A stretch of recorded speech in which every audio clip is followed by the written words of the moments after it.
पागल खान साहब तो ये कहते हैं कि इनके साथ बैठने से बेहतर है कि मैं मर जाऊं। उसने अगर मुज़ाकरात करने थे तो फिर उस दिन जलसा की नाकामी के बाद उसे अपनी सूबाई हुकूमतों को सजा देने का फैसला करने की बजाय उसे मुज़ाकरात की बात करनी चाहिए थी। अगर बंदा हुकूमत में हो तो हिज़्ब इख्तिलाफ, और हिज़्ब इख्तिलाफ में हो तो हुकूमत कहे कि जी मैं बैठने को तैयार नहीं हूँ, बात करने को तैयार नहीं हूँ, हाथ मिलाने को तैयार नहीं, इनके साथ मिलने से बेहतर है कि मैं मर जाऊं। तो आप मुझे बताएं कि वो मुल्क का सिस्टम चल सकता है? तो यही वजह है कि ये बंदा जो है, इसका अगर कौम ने इदराक ना किया तो ये किसी हादसे से दो चार करे इस मुल्क और कौम को। तहरीके इंसाफ के साथ क्या डेडलॉक खत्म हुआ है? कोई मुशावरत जारी है इलेक्शन के लिए, वो जुलाई में हो या मई में हो? तो हेल साहब आप बताएं किसके साथ मुज़ाकरात करें? वो पागल खान साहब तो ये कहते हैं कि इनके साथ बैठने से बेहतर है कि मैं मर जाऊं। तो आप मुझे बताएं कि किस तरह से फिर उसके साथ मुज़ाकरात हो सकते हैं? उसने अगर मुज़ाकरात करने थे तो फिर उस दिन जलसा की नाकामी के बाद उसे अपनी सूबाई हुकूमतों को सजा देने का फैसला करने की बजाय उसे मुज़ाकरात की बात करनी चाहिए थी। यानी जब वो अपना 1.5 घंटा बैठे रहे हैं नूर खां एयर बेस पे, इंतज़ार करते रहे कि वहाँ पे लोग इकट्ठे हों। जब उन्हें कहा गया ये अब इकट्ठे हो गए हैं तो आप चलें, वो हेलीकॉप्टर में आए और उन्होंने पायलट से कहा कि मुझे ज़रा एयर व्यू करवा दें। जब एयर व्यू किया तो उनके कानों से धुआं निकलने लगा। उन्होंने कहा ओ ये 2 सूबाई हुकूमतें, ये मुझे कहती थी कि 5-5 लाख बंदा हम लाएंगे और 5-10 लाख आदमी जो है वो PTI का आ जाएगा। ये यहाँ पे 20 लाख लोग होने थे, यहाँ पे तो वो 20,000 भी नहीं है। उस वक्त जो है उसका जो है वो दिमाग घूमा और उसने ये फैसला किया कि इन सूबाई हुकूम को तो मैं घर बेचूँ। ये मौजें कर रहे हैं और जो है वो हम जदोजहद कर रहे हैं और इन्होंने वो बात पूरी नहीं की, अपना वादा पूरा नहीं किया। तो वहाँ पे इसने बैठे बैठे ने जो है ये सोची और इसने ऐलान कर दिया। कोई इसकी पार्टी का बंदा नहीं कहता कि वो कहते हैं कि इससे पहले कभी जिक्र तक नहीं हुआ, जो मीटिंग्स हुई उसमें इसने कभी ये बात नहीं की, बल्कि सारी बातें ये हो रही थी कि जनाब ये समुंदर जब चला जाएगा पिंडी और इस्लामाबाद जो है वो हर तरफ से घेरा जाएगा तो फिर फैसला करेंगे और पूछेंगे कि जी बताएं हम अब इस्लामाबाद की तरफ आएँ या ना आएँ, और वहाँ पे फिर जो है वो हम अपने मुतालबात को मनवाएंगे। तो उस नाकामी के बाद उसने ये फैसला किया है और मुज़ाकरात की जो बात है वो आपके सामने है कि वो इसको बिलीव ही नहीं करता। और यही वजह है कि आप मुझे बताएं कि एक पार्लियामानी जमहूरी सिस्टम में जहाँ पे हिज़्ब इख्तिलाफ और हिज़्ब इक़्तिदार जो है वो एक गाड़ी के 2 पहिए हैं, वहाँ पे कोई सिस्टम जो है, अगर बंदा हुकूमत में हो तो हिज़्ब इख्तिलाफ, और हिज़्ब इख्तिलाफ में हो तो हुकूमत कहे कि जी मैं बैठने को तैयार नहीं हूँ, बात करने को तैयार नहीं हूँ, हाथ मिलाने को तैयार नहीं हूँ, और जो है वो इनके साथ मिलने से बेहतर है कि मैं मर जाऊं। तो आप मुझे बताएं कि वो मुल्क का सिस्टम चल सकता है? तो यही वजह है कि ये बंदा जो है, इसका अगर कौम ने इदराक ना किया तो ये किसी हादसे से दो चार करेगा इस मुल्क और कौम को। इसका कला कुमा जो है वो अभी होना चाहिए। अभी जब ये दोनों हुकूमतों से बाहर आए और जो भी असम्बली तोड़ने में कामयाब, अव्वल तो इसे होने नहीं देना चाहिए। तमाम सेगमेंट ऑफ सोसाइटी और पॉलिटिकल पार्टीज़ को इस बात का जो है वो एहतमाम करना चाहिए, और अगर हो जाए तो उस इलेक्शन में जो है वो इसका इलाज होना चाहिए। अवाम फैसला दें कि इस पागलपन के साथ जो है वो मुल्क नहीं चल सकता। इस पागलपन से जो है वो मुल्क में कोई सिस्टम जो है वो आगे नहीं बढ़ सकता। इस पागलपन को ही ख़त्म होना चाहिए, और इसको ख़त्म करने का जो है वो तरीका जो है वो इस सिस्टम में जिसमें इस वक्त मुल्क है वो वोट की ताकत है, और वोट की ताकत से ये फ़ैसला सामने आएगा तो फिर बिल्कुल जो है वो दिमाग दुरुस्त हो जाएगा और मामलात भी जो है वो बेहतरी की तरफ जो है वो गामजन हो जाएंगे।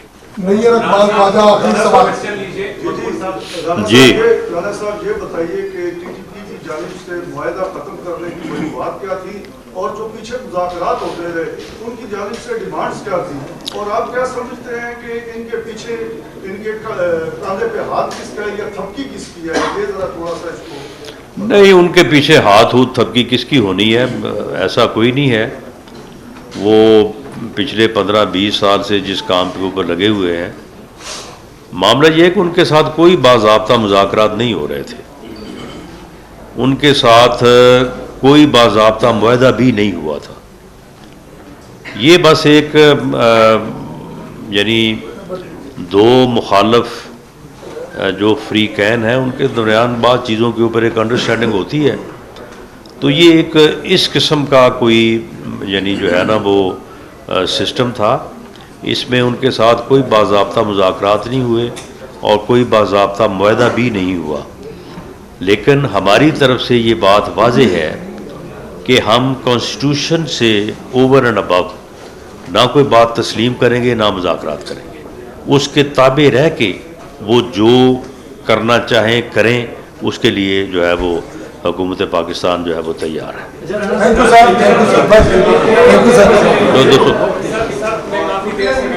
जी फरमाओ।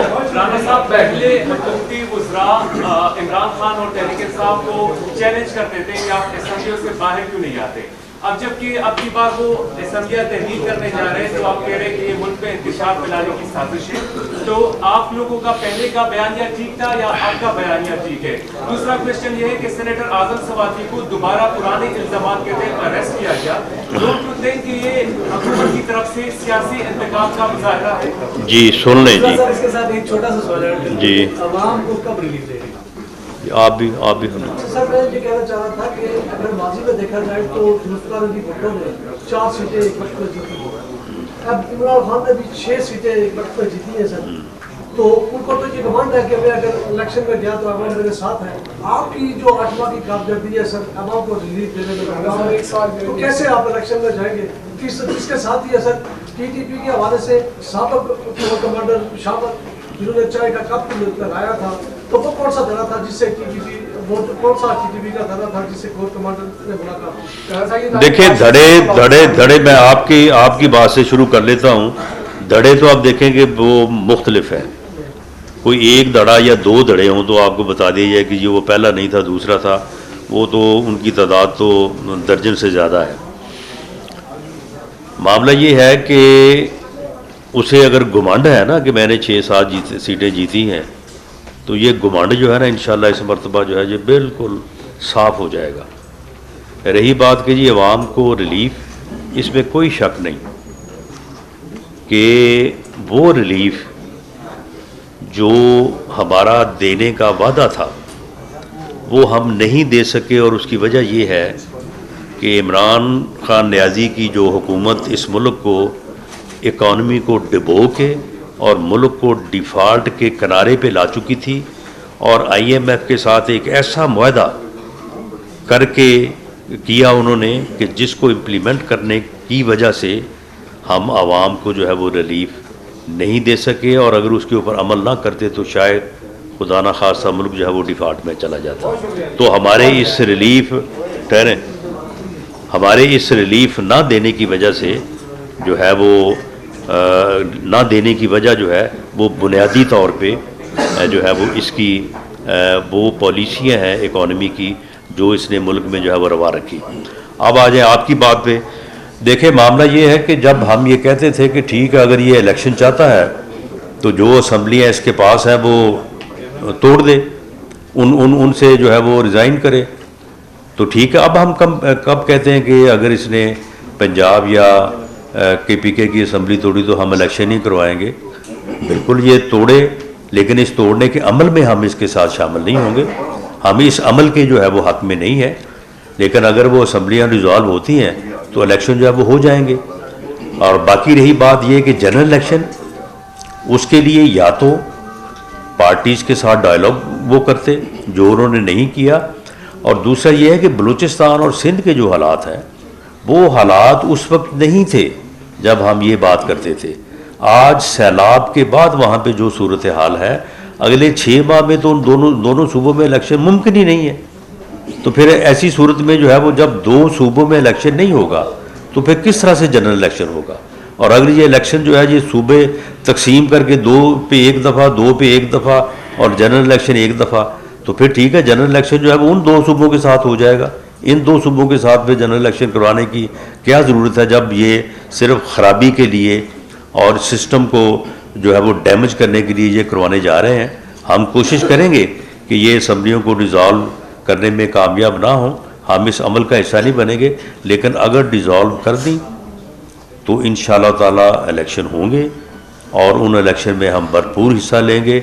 और इसका जो घमंड है ना, वो इंशाअल्लाह ताला आप देखेंगे कि इसका घमंड जो है ये दूर हो जाएगा। सर, आज़म सवाती की गिरफ्तारी से मुताल्लिक क्वेश्चन। क्या उसमें नहीं, वो आपने कहा है कि आज़म सवाती की गिरफ्तारी जो है वो पुराने इल्ज़ामात में नहीं, इस मरतबा जो उन्होंने नई गुफ्तगू की है ना, उसके पेश नज़र हुई है। और आप मुझे बताएं कि जो उन्होंने नई गुफ्तगू की है, एक कितने सीनियर आदमी को, सेनेटर को ज़ेब देती है वो बातें ज़ेब देती हैं।